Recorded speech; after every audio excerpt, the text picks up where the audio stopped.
Here's the thing. RWBY is my favorite show ever. It has clicked with me in a way that no other show ever has. I fell in love with nearly every aspect of RWBY, no doubt to it managing to become a special interest of mine as a person with ADHD. I was obsessed with it.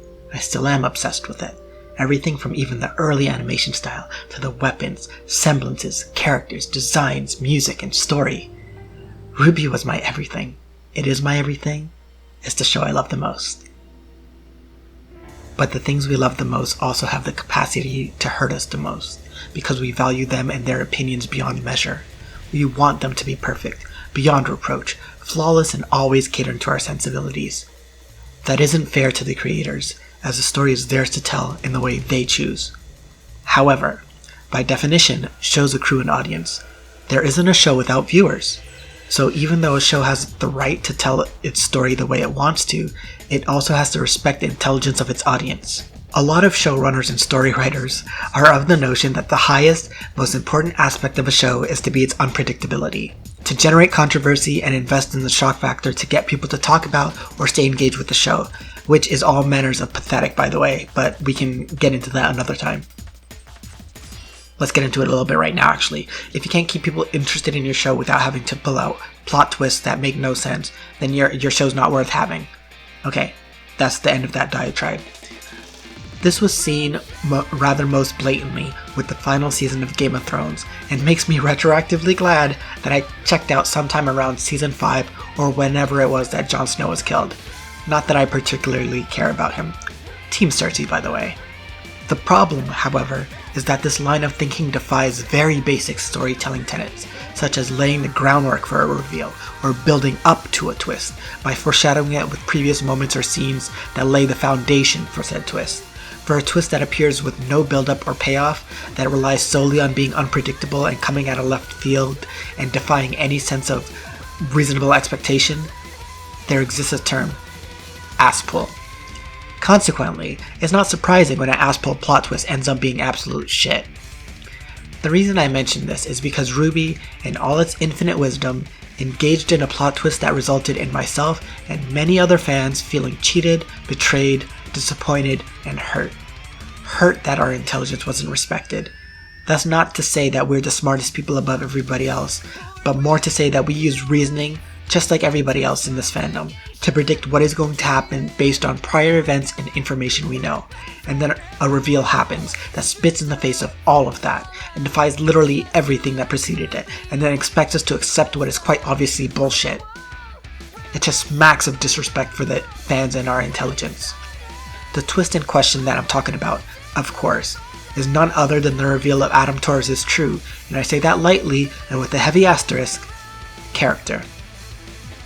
It's been 5 years, and I am still irrevocably, immeasurably disappointed, livid, and fucking pissed. I know it's been talked into the ground, and the horse, or the bull funness as it were, has been beaten to death, or stabbed to death as it were. But I just need to say my piece and perhaps shut up about it forever, because I know all my friends and followers are really, really, really fucking tired of me talking about it.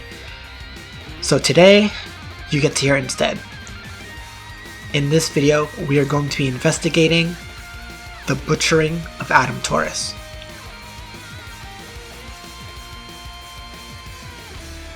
Also, a massive spoiler warning is in effect for this video, up to the latest Volume 7.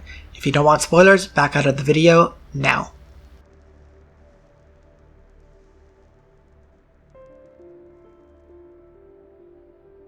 What is RWBY? I should probably start with what RWBY is to get those people who stumble across this video and aren't RWBY fans into the know. RWBY is an American-made, contentiously defined, it's up to anime. Anime, created by the late Monty Oum, that follows the adventures of 4 girls, Ruby Rose, Weiss Schnee, Blake Belladonna, and Yang Xiaolong, as they attend an academy to learn how to be huntresses who kill monsters known as the Creatures of Grimm on their world of Remnant. The title, RWBY, pronounced as RWBY, is a double acronym. The first is each initial of the 4 titular girls, and the second is for the colors that are associated with each, as color is a core component of the show and its mythos. Red for Ruby, white for Weiss, black for Blake, and yellow for Yang. Another key concept of RWBY is that each character is inspired by, influenced, or alludes to a fairy tale character or someone from myths and legends. Ruby Rose is a reference to Little Red Riding Hood, White Schnee is a reference to Snow White, Blake Belladonna is a reference to Beauty and the Beast, and Yang Xiaolong is a reference to Goldilocks. The supporting B team, Team JNPR or Juniper, are all gender-swapped versions of the mythical figures of history. Jeanne Arc is Joan of Arc, Nora Valkyrie is Thor, Pyrrha Nikos is Achilles, and Lai Ren is Mulan. You get the idea. Everybody needs to be informed by a fairy tale character or a mythical or legendary figure, and have a name that is either a color, sounds like a color, means a color, or makes you think of a color. Another integral part of the series is that characters are all able to manifest their soul into what is called an aura. Why didn't you activate your aura? Huh? Your aura. Aura is the manifestation of our soul. It bears our burdens and shields our hearts. With practice, our aura can be our shield. Everyone has it, even animals. What about monsters? No, the monsters we fight lack a soul. A protective shield around them that is explained in the show as like a force field. Their auras prevent them from being lethally damaged, but once they run out of aura, consider it like a health bar or PP from video games. Their aura breaks and leaves them open for deadly attacks. Later volumes would go on to give a visual indication of aura breaking as shimmering energy whose color differs for everyone.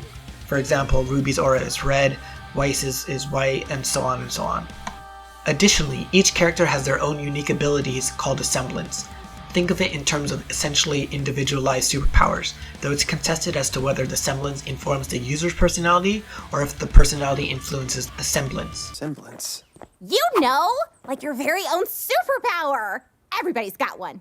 It's just a matter of finding it and mastering it. Common philosophy is that a warrior's semblance is a part of who they are. Some say your personality and character can define your semblance, while some claim that it's the other way around. Of course, there are still many who don't see a connection at all. Ruby's semblance is called Petal Burst, and whereas previously all the characters, Ruby included, believed it granted her super speed, as of Volume 7 it's been indicated that there might be more to this than previously thought. When using her semblance, she's able to turn into a flurry of rose petals and can split them off into different directions and sections as she races through the air. The act of using her semblance is called Dash, according to the official RWBY Combat Ready board game. Weiss's semblance allows her to use glyphs, which are essentially sigils that enable her to do a set amount of different skills. She has glyphs to attract and repel objects and people as well as herself, glyphs that she can use as physical platforms to land on in mid-air and maneuver herself about, glyphs to summon a glowing white and blue incarnation of any past enemies she's defeated or killed, speeding up herself or others using time dilation, which incorporates lightning dust, which we'll touch on more in a second, portals with which she can summon elements to attack by using dust, more on that in a second, in conjunction with her semblance and more. It is also unique, rather counterintuitively so, in that it is hereditary, with only the Schnee family having the ability to pass down their semblance through inheritance within the family. Don't be ridiculous. Every Schnee has the ability to summon. We have for generations. We Schnees are unique. Unlike many, our semblance is hereditary. Given that it's a shared semblance, it's also simultaneously not a unique semblance, in the sense that it's individualized for each user. But I digress. Weiss is able to use her glyphs in what is called a deflection glyph. Blake's semblance is called Shadow, and it allows her to create clones of herself that were initially intangible, but as the series went on, she gained more mastery over her semblance, to the point shadow clone copies, Kagebonshin no Jutsu anyone, are capable of being solid, opening up new avenues of using her semblance, and the integration of dust with her semblance allows her to leave elemental shadow clone copies, with effects dependent on the type of dust used. Using her shadow with fire dust results in clones that explode, ice dust allows her to trap enemies' weapons, etc. The act of using her semblance is called Copycat. Yang's semblance is called Burn, and it enables her to absorb damage from attacks she's hit with and return them twicefold, essentially allowing her to become stronger with each hit she takes. Either that, or she becomes stronger as she gets angrier. The show isn't really clear and it kind of flip-flops between those two. Utilizing her semblance also has the visual effects of turning her eyes a vivid bloody red, and her hair glows and becomes engulfed in flames. In her first theme song, appropriately titled I Burn, this is rather enjoyably referred to as Yang going Super Saiyan.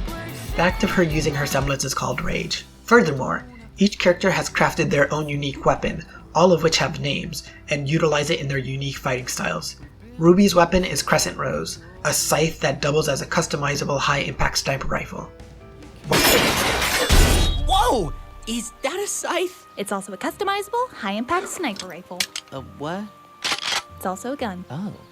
That's cool! Weiss's weapon is Mertenaster, a multi-action dust rapier with a revolver worked into the handle. Blake's weapon is Gamble's Shroud, a variant ballistic chain scythe, which sounds metal as fuck and is a smorgasbord of a katana, a cleaver, a pistol, and a kusarigama. Yang's weapon is Ember Silica, which name I personally adore, and I think is one of the coolest concepts ever. Dual range shotgun gauntlets. Shotgun gauntlets, how like baller is that?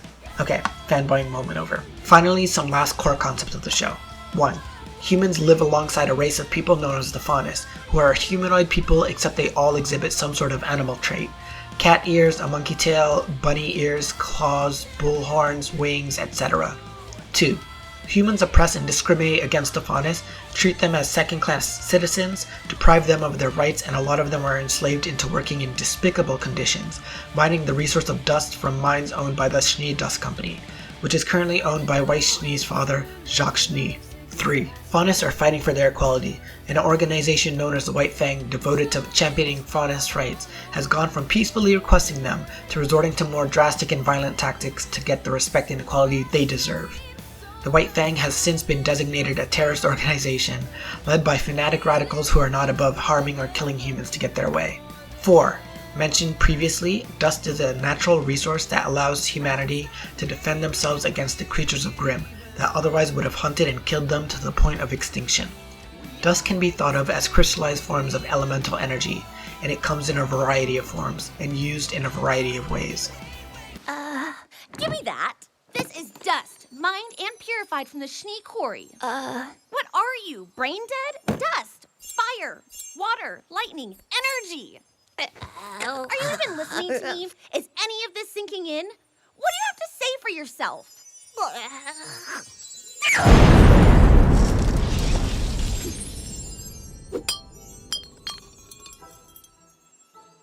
Different elemental forms of dust exist, with the list including fire, water, wind, ice, lightning, electricity, gravity, combustion, steam, hard light, plant, rock, and others. 5. The creatures of Grimm are manifestations of negative energy, and emotions coalesced into shapes that strike fears into the hearts of humanity and the Faunus. They come in a variety of forms, including all manners of beasts and mystical creatures, as well as eldritch horrors like the excellently executed apathy. Grimm are drawn to negativity and inspire such in return, resulting in a positive feedback loop. Or I suppose it's negative, if we're thinking about the emotions. When they arrive at any town or kingdom, 4 academies exist. One in each kingdom that trains young students to become huntsmen and huntresses so that they may combat and kill the Grimm. Beacon Academy in Vale, where our story takes place. Haven Academy in Mistral. Atlas Academy in Atlas. And Shade Academy in Vacuo. Those are the basic concepts of RWBY in a rather large nutshell. Now that we've laid the groundwork and context for understanding the following, let's address the subject of who our analysis is of.